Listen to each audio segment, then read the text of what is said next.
Hello, everybody. It is your professor, Rocco, ya boy, coming at you once again with another Age of Sigmar video.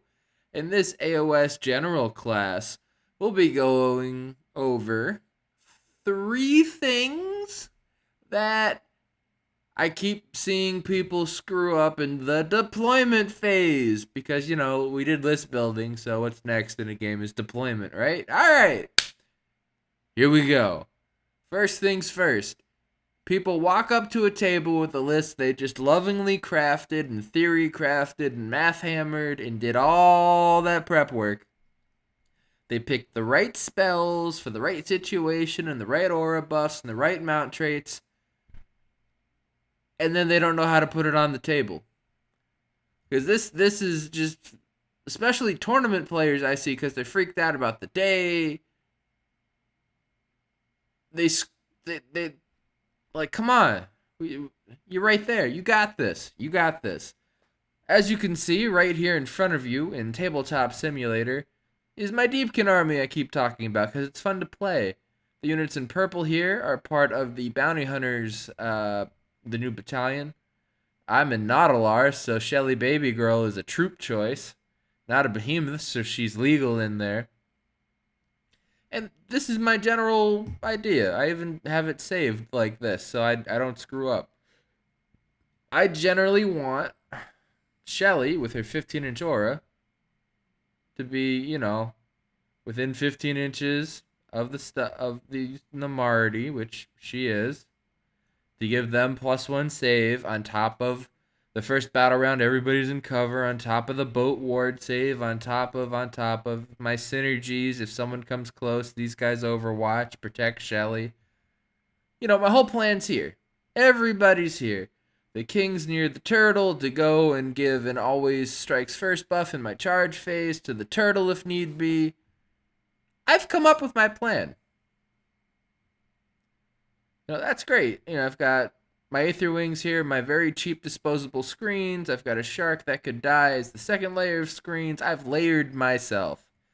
They come in on my flanks, so they got to chew through really. It's like a 4-up, ignoring a render 2 of Namardi with a 5-up ward, so they're a 4-up, 5-up for real.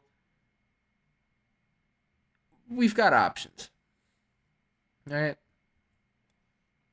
Practice this beforehand. Have an idea. You theory crafted all the stuff. If you can't actually physically fit it in a deployment zone or put it on the table, that's a problem. Next, on the things that get Rocco's goat, we have a table with scenery. Oh wow, my plan doesn't work necessarily because the terrain's blocking where I need to put my boat. Weird. Have your plan be flexible so you don't panic. Because, there's the joke, plans don't survive contact with the enemy. Everyone's got a plan until they get punched in the face. Take your favorite saying about screwing up and apply it. Here, now, this is that part. Because there will be tables where you won't be able to necessarily fit your terrain pieces. That's got to slide back a little bit. And even then, with my boat over here, I don't know that I'd want my thralls here to go with this plan because they don't fly. And that's a big old tall building. I might have to revise my plan and have my thralls over, say, here, and my sharks over there.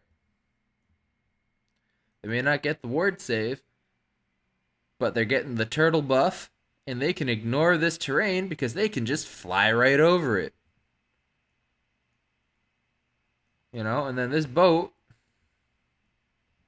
could be over here, 3 inches away from that ruin. And I'm looking pretty good with myself right now. Third mistake I keep seeing. If you go for a list knowing it's going to be a lot of drops, and again, we've defined drops previously as each time you would literally put a unit of yours on the table. There are battalions currently in the game that allow you to be a 1-drop. That means everything that could fit into the battalion at this date of print.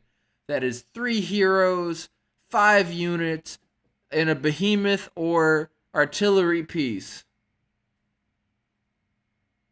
That is a battle regiment. That is a 1 drop in that situation. Everything can fit in that. That's great. You're a low drop. You're putting things down. Your game plan is to out drop your opponent and go, right? Now, if you went the other way, which is what I'm pointing out today, like, I'm 4 drops. I'll play against people with 1 drop. That's great. If someone's like 10 drops because they took 2 warlord battalions, the problem is you're going to see where your opponent puts their important stuff first. And it is on you, the good student and player. I'm looking deep into the camera right now. To know that if your opponent is setting their stuff up like they want to go first, you counter deploy them. Now, what does that mean? That means if they're putting all their important stuff in one spot, and you have units that can shut down their strategy, like auto unbinds off of heroes, or my favorite rune lord, Ugni, with his +2 to unbind and dispel. You throw that up at somebody's face to stop the wizards from going. That's counter deploying. If they put all their foot troops and cavalry in one side of the board, and you can just ignore their army and win by scoring objectives without having to fight because you deployed away from them. Because they only deployed to fight for 1 objective, and you can touch the other 4. Stay away from them. Counter deploy. If they've left themselves open to some ploy or play in your head because you're deep striking and they didn't know how to screen from the table edges, deploy that way so when it's your turn, you just jump them. Counter deploy. This is when people say they lose. You can lose in deployment, but you don't necessarily win in deployment. This is what they mean. If you counter deploy your opponent because you have more drops than them, they'll lose in deployment and you have a very good shot at winning just because you're taking advantage of their mistakes. And with that, ladies and gentlemen, I want to say thank you for coming to class. Like and subscribe. I know it was a short one, but I bet you can guess what's next in this series. Oh, I'll be taking suggestions of answering questions from the chat if anyone has those. And if not, we'll probably be doing the hero phase. So thank you all for watching. Have a great day. And as I like to say at the end of all of our videos, class dismissed. Bye.